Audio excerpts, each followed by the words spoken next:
some stuff. And she comes up, she says, hey, I'm done. Let's go. He said, well, I can't go yet. He says, I'm waiting on my free whisk. She says, you've got hundreds of them. You've got a whole room at the house that you keep all of your whisk in. That is so unnecessary. You so do not need another whisk. He said, no, I'm waiting on my whisk. I mean, I've already put my 15 minutes in. 15 more minutes, I'll be done. I get my free whisk. She said, totally unnecessary. You do not need it. He said, I don't care. I'm going to get my whisk. So he does. Waits, about 15 more minutes, and show gets done. Of course, he doesn't buy any of the pots, but he gets his free whisk, and he's real, real excited, and he's walking out the store with his free whisk, and he's opening it up. It's one of those cheap deals. Obviously, when they give them away free, they're not really well constructed, and he opens it, and when he opens it, he pulls it too hard, and one of the little wire things pops up and hits him in the eye. Causes him to trip over the curb, trips out into the road, and he gets hit by a car, kills him. Moral of the story, don't take unnecessary whisk. That is the moral of the story. I know it's bad, but maybe you can learn the lesson. This is a sticker that was placed on the front cover of the biology books in Cobb County, Georgia in 2002. If you were watching the news in 2002, keeping up with what was happening, you realize this became a very serious hot button issue in the area because this sticker was put on the biology textbooks, and people who are adamantly opposed to anything religious or anything about God or anything that goes against evolutionary teaching, they said this sticker should never be put in any textbook because it violates the separation of church and state. And so they sent it to the court system. And as you read it, this textbook contains material on evolution. Evolution is a theory, not a fact, regarding the origin of living things. This material should be approached with an open mind, studied carefully, and critically considered. Went to one of the district courts. That district court judge said, no, this is unconstitutional. Said it violates the separation of church and state because it's so religious. Okay, now I'd like us to read it again. This textbook contains material on evolution. Evolution is a theory, not a fact, regarding the origin of living things. This material should be approached with an open mind, studied carefully, and critically considered. What statement in there says anything about God, Jesus, the Bible, morals? Anything that you would consider to be religious, find a single word in there that says or makes a religious comment or presents a religious sentiment. None. But now let me tell you what it does say. There's a theory in our textbooks, evolution, and you should look at it with an open mind, study it carefully, and critically consider it. Now, why do you think they then paid students $10 an hour to rip those stickers out of the biology textbooks? I was there in the area. Several of the students came to me. One of the guys who was teaching in the area at the time said, yeah, immediately after this was deemed unconstitutional, they paid the students to rip these stickers out of the biology textbooks, and there are big gaping sticker pull-outs where they have pulled these out of the front covers of our textbook. Why can't you, if you are an evolutionist, leave this statement in the book? There is a really simple answer, although any evolutionist, any naturalistic evolutionist would argue against what I'm about to say. It's a fact, and I'm going to show you throughout the rest of this lesson how I know and can prove that it's a fact. But the fact of the matter is, if you look at this material with an open mind, and you study it carefully, and you critically consider it, that means you look at it to see if there are holes in it, well, you're not going to remain a naturalistic evolutionist. You are going to become a creationist. Now, I know that because if you are honestly dealing with this material, you'll be like my good friend Mike Houts. Mike Houts and I will sometimes go to universities and we'll speak on these types of lessons and things of that nature. I talk in English. He talks in NASA jargon that I can hardly even understand when he says it. And he's one of those guys, some guys, they throw out big words, and you know they're throwing them out to be impressive. And you're like, that, you just use that. Okay, then some people use really big words and they're using them because that's how their brain works and it rolls off just because that's how their mind is thinking.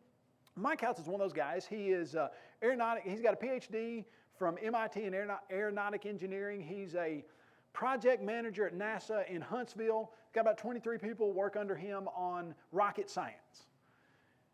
He grew up as an atheist until he was about, I think he said he was about 24, 25 at the time.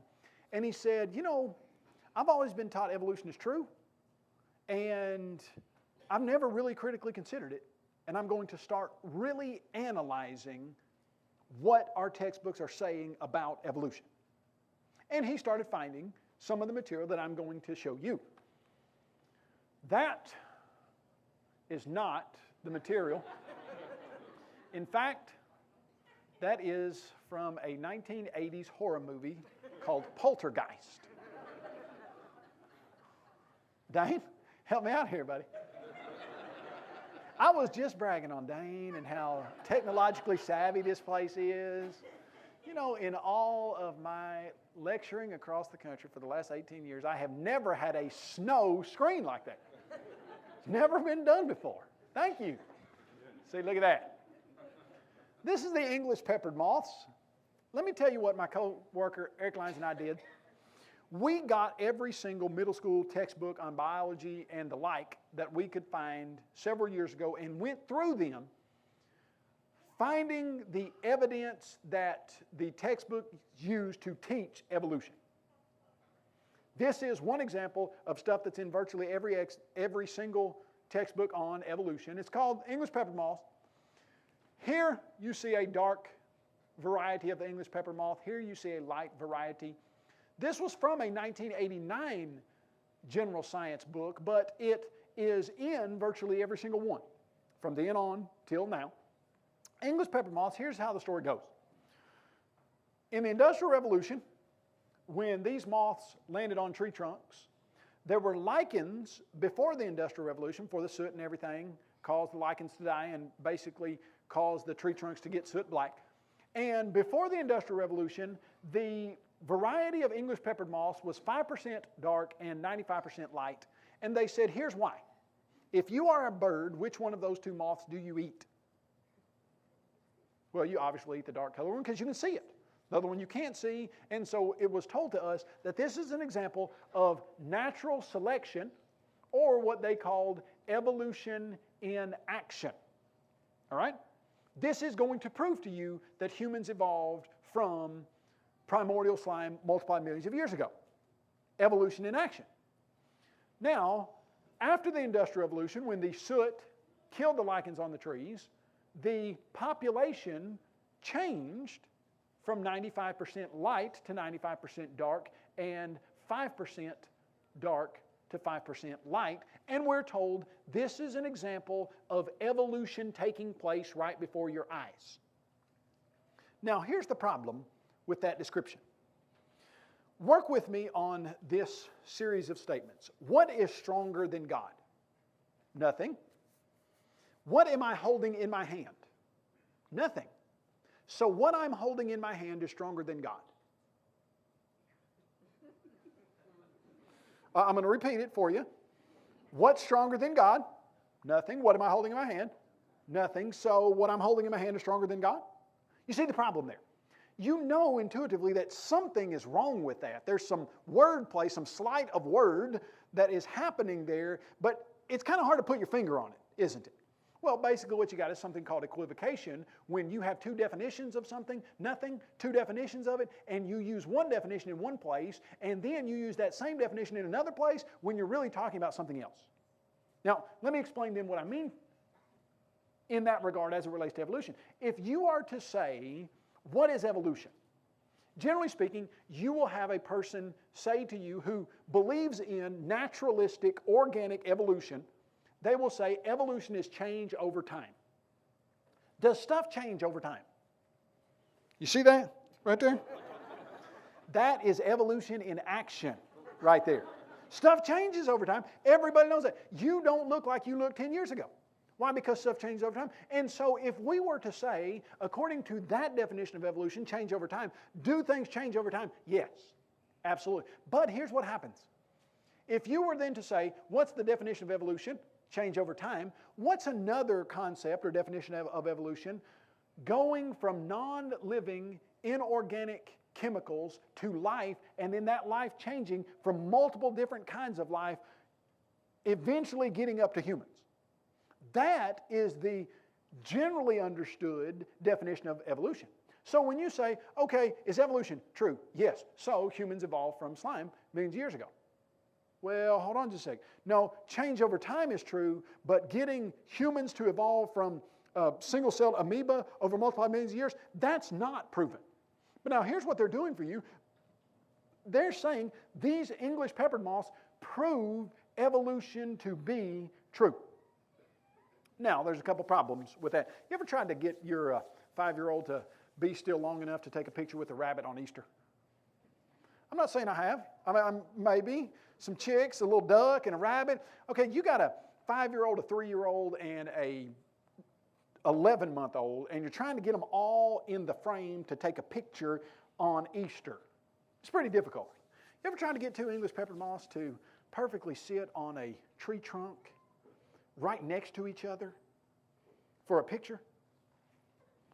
Oh, that's novel, isn't it? In fact, you can even get a picture of a tree similar to one right after the Industrial Revolution in which there's an English peppered moth of each variety on it. How did they do that? That's remarkable. That's amazing. That is fake.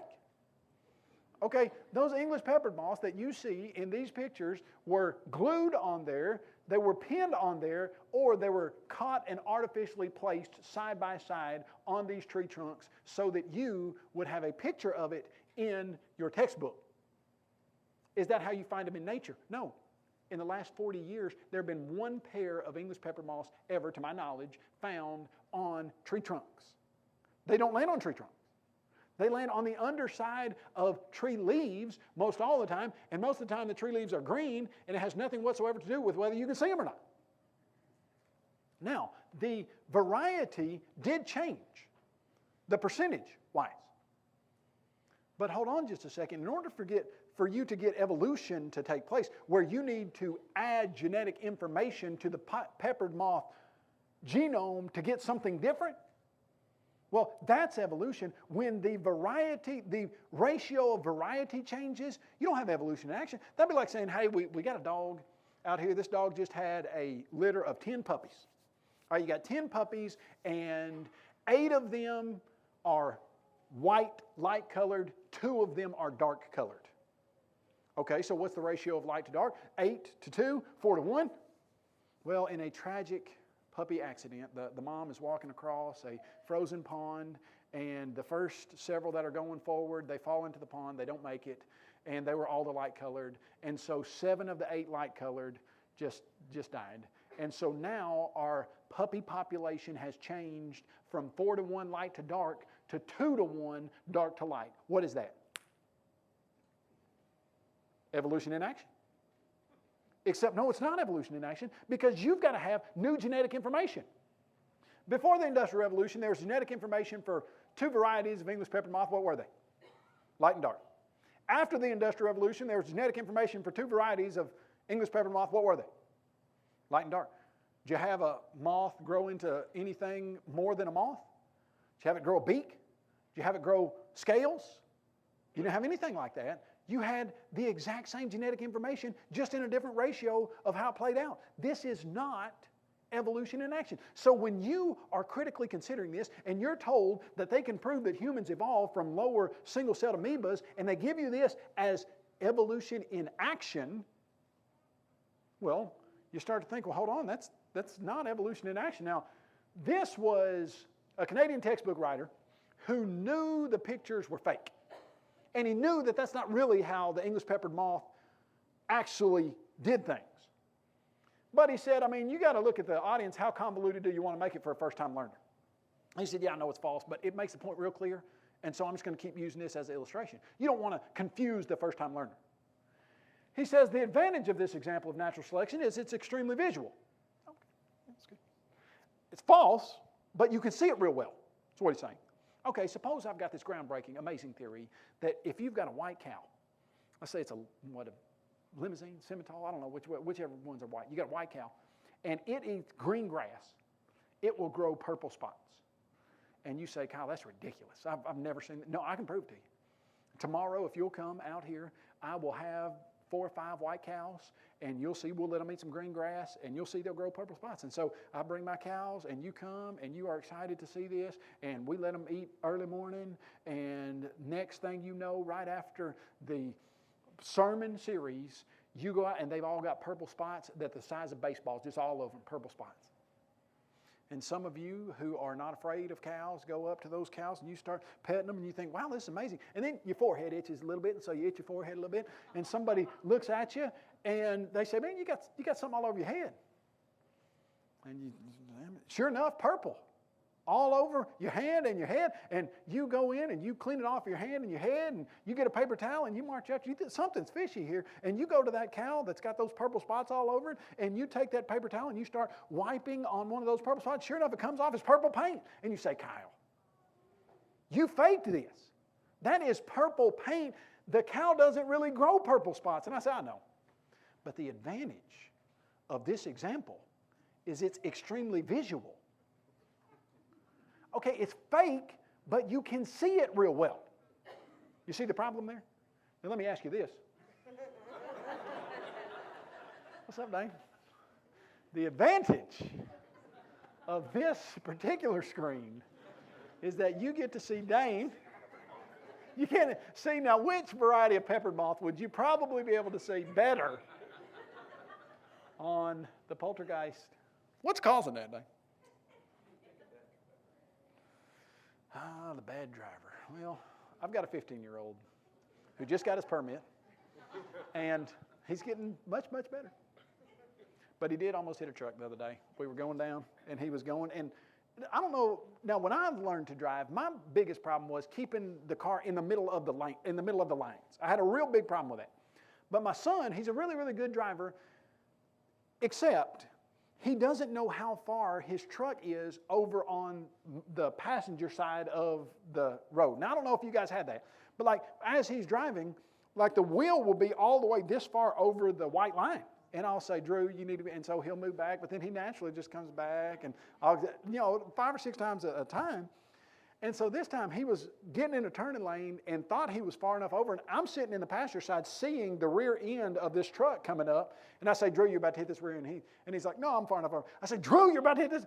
And so finally he slams on his brakes right in front of the truck where I was looking, knowing he was about to hit that. But anyway, bad drivers. We want to get across the idea of selective adaptation.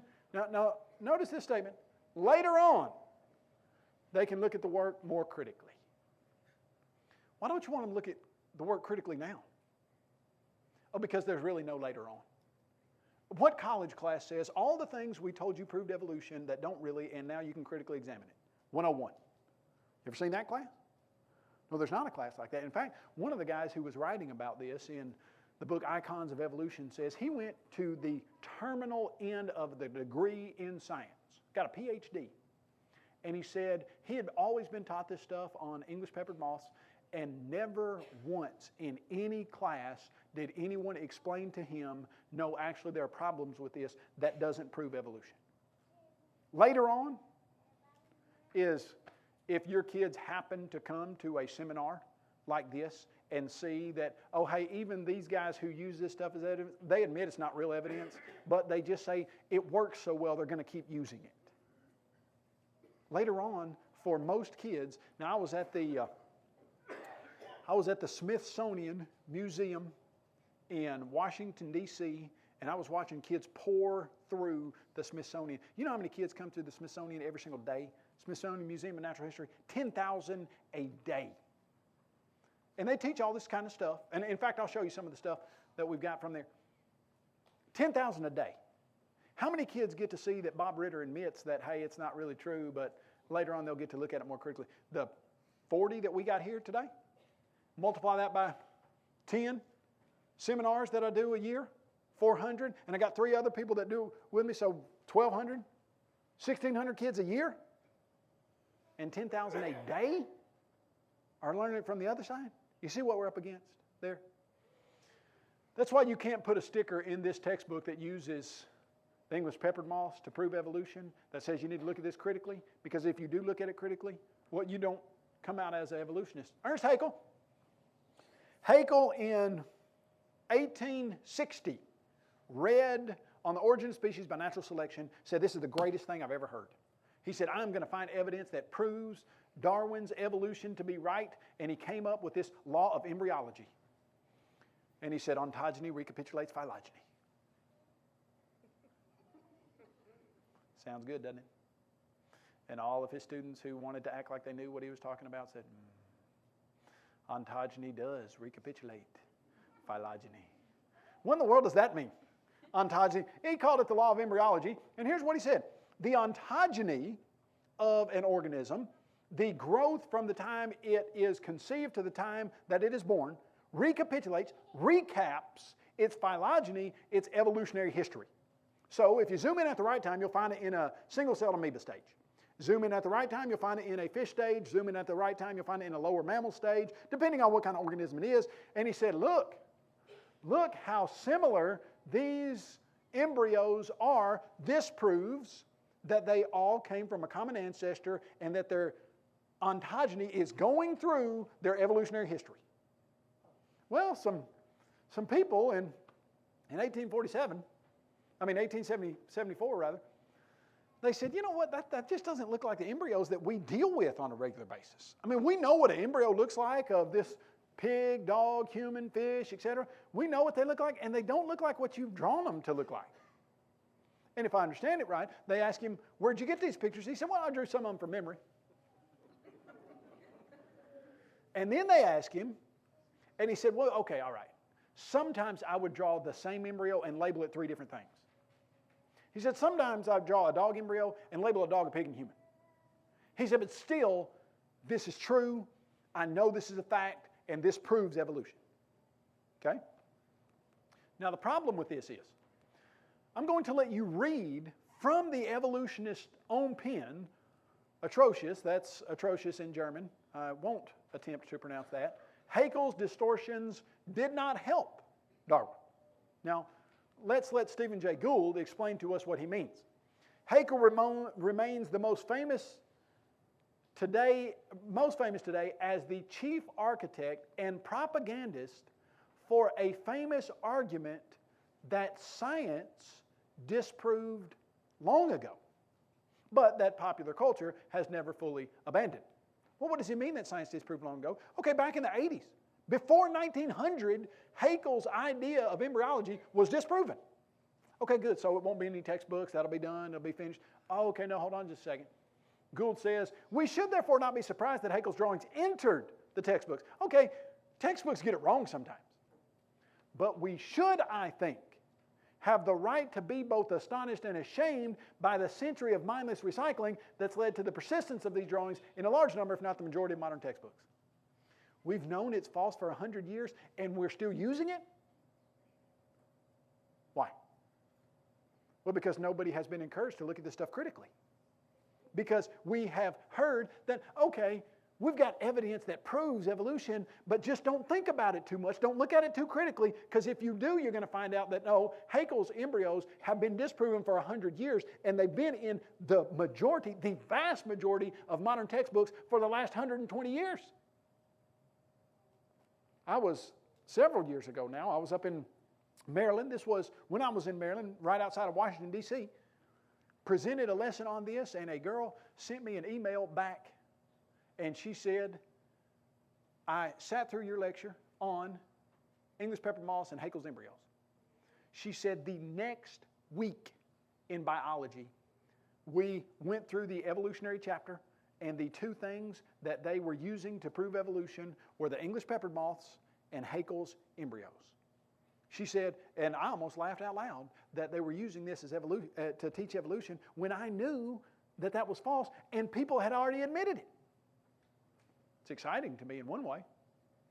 You go the week before, I would say providentially, and the week after, they're using this stuff to teach in their biology class that evolution is true. That kid comes away thinking, absolutely not. I've got an answer to that. What about all the kids that didn't get that?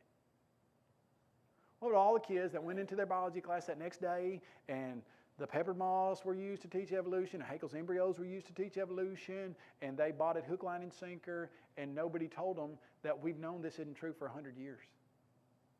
In fact, not long ago, this wasn't long ago at all, generally speaking, when somebody tells me they disagree with some of our stuff, I say, okay, understand, everybody's free to come to the conclusions that you want to believe in, but give me the biggest single reason why you know your idea to be true. And I try to narrow it down to one idea. Because a lot of times they'll throw out just scores of them. Well, can't be true because this, modern. Okay, so we got a guy who writes to us and says, you guys need to enter 21st century science because everything you write is garbage. Snow again, isn't it? I see y'all's little face. I see it. Y'all are all like, I can see all y'all. Kevin, especially you, Kevin. I saw you over there, buddy. It's like, yep, that looks like snow.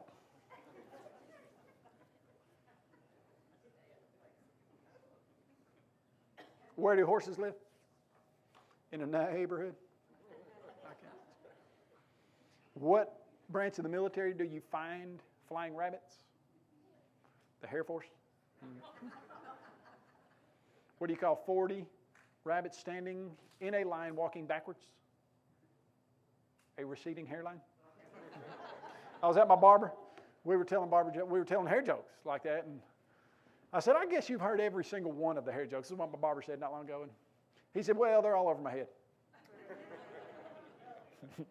And then one guy, looked about like some of us in here, said, you know, I don't have as much hair on my head as I used to. And I was talking to my barber the other day. He said, you've been charging me the same amount, cutting my hair, and I used to have a ton more hair, and now I have a ton less. You should be giving me a discount. The barber said, no, I still charge the same. Half of it now is finder's fee, though, he said. So, anyway, work with me on this. So we've been knowing this stuff is wrong. All right, so here you go. That's just two examples.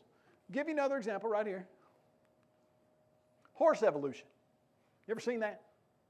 Okay, if you've ever cracked a biology textbook in the last 60 years, you probably have seen something like this. Now, we are being introduced to camel evolution that's presented almost exactly the same way.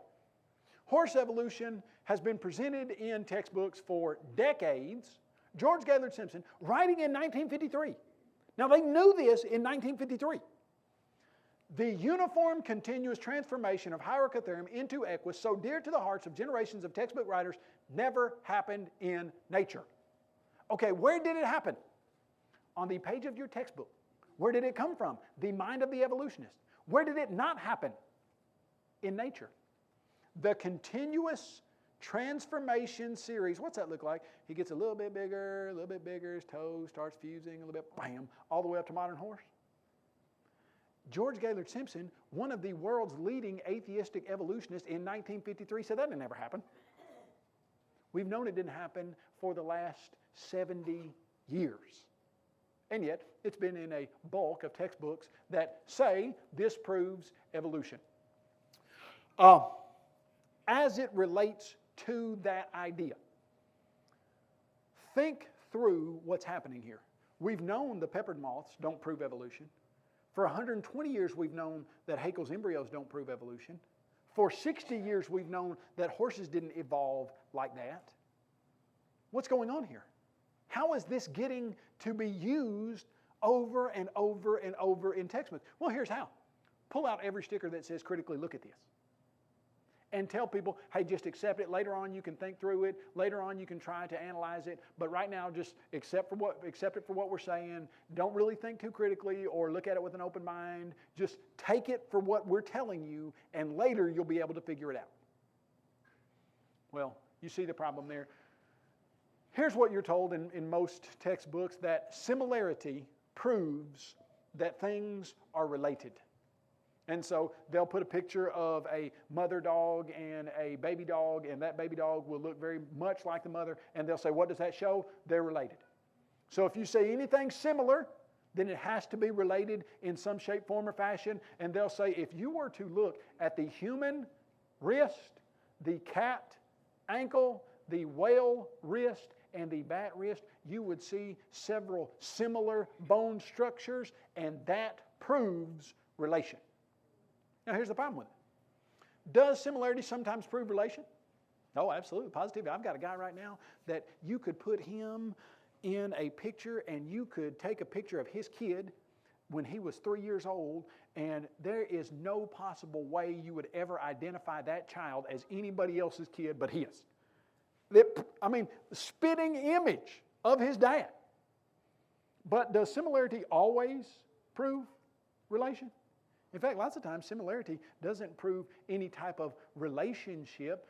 Lots of times it proves similar designer or similar structure that's used for similar things. Now, let me explain to you what I mean by that. If you were to go out into this parking lot, virtually every single vehicle out there has got 4 wheels. Almost every single one of those wheels, they've got 4 rubber tires. Now, is it because those cars are related to each other? No. Here's what you're going to deal with. You've got those rubber tires are all running over the same roads. Those cars are all using the same type of fuel. Generally speaking, you got diesel, gas, etc., but they're using the same type of fuel, using the same roads. They have similar structures because 4 wheels works the best on the terrain that you're going to be driving on. Now let's ask ourselves this question. If God created all of the animals and He created humans, they're going to eat the same kind of food, they're going to drink the same kind of water, they're going to live in the same types of environment, they're going to need to breathe the same types of air, wouldn't it make sense that God would use similar structures in His design? In fact, not only would it make sense, but you would expect God to do that if He wanted humans to be able to use animals and look at animals to learn things about how humans can get better, or what medicine would do to humans, or what this chemical would do to a human, and see how that relates to the animal world. Similarity does not necessarily prove relationship. In fact, it's a great answer that similarity would prove a common designer. So what I would then say to the evolutionists is simply this. I know that in certain situations, similarity proves a common designer. Those wrist bones are similar, therefore they have a common designer. Would the evolutionists ever let me use that in an argument and say, oh, okay, yeah, I got that? No, they never would. And yet, on the other hand, however, they expect us to say, I know that in certain situations, similarity shows a common relationship. These are similar, therefore it shows they're related. Well, no, it doesn't. It doesn't prove that at all. It only proves that if you start saying they're related and assume that that's true. Continue with me.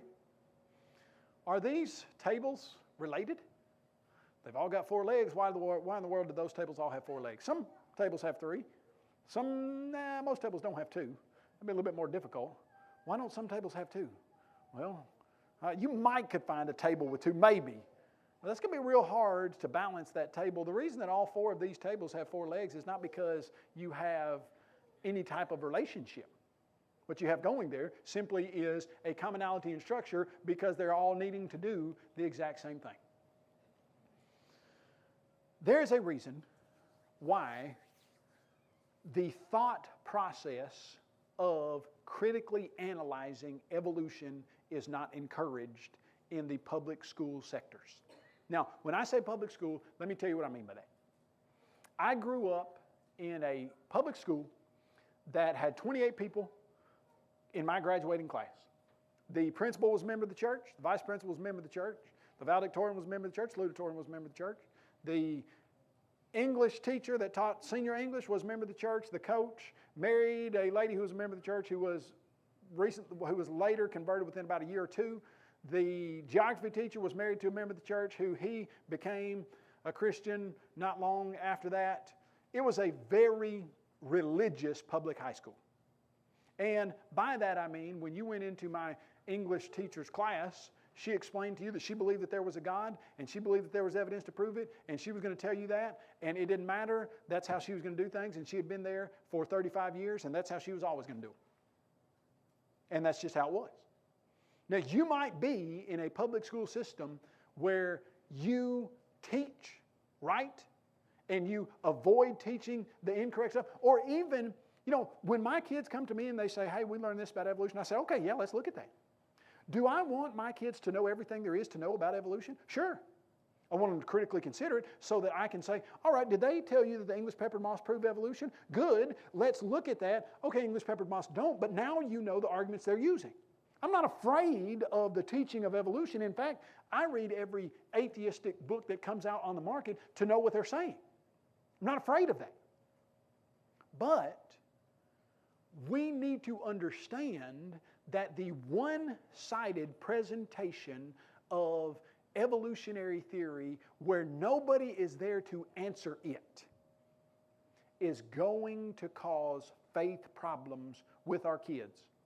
And that's what's being done in many places across the country. Maybe not where you are, but in a lot of places where I go, I hear that their kids can't bring a Bible to school, that their kids can't talk about creation in their science class, that their kids are told that they can't bring that up anymore. And here's what our job is. You have been commissioned by your God to teach your kids the truth. And the truth is, God created them in His image, and they are not products of blind evolutionary random chance processes over multiplied millions of years. They are here for a purpose. They are here because God created and designed them exactly how He wanted them. And they are not random chance products of a system that doesn't care anything about them. They are children of a Creator who put them here, who loves them and knows how many hairs are on their heads. Now, if you think you're going to be able just to send them to wherever they go to get education and not prepare them for what's going to come, and they're going to come out as faithful, believing creationists, most of the time that's not going to happen because they're not encouraged to look at the other side. You know, the proverb writer said this: whoever presents his case seems right, whoever presents it first, until his neighbor comes and answers it. Well, we've got to make sure that we are presenting to our young people an answer to the stuff that they are hearing. And when we do, we'll be fulfilling 1 Peter 3:15, always be ready to give a defense to everyone who asks you a reason for the hope that is within you with meekness and fear. Okay, we're going to cut it off right now. Now, you guys took a little too long last break. I tried to get you in here.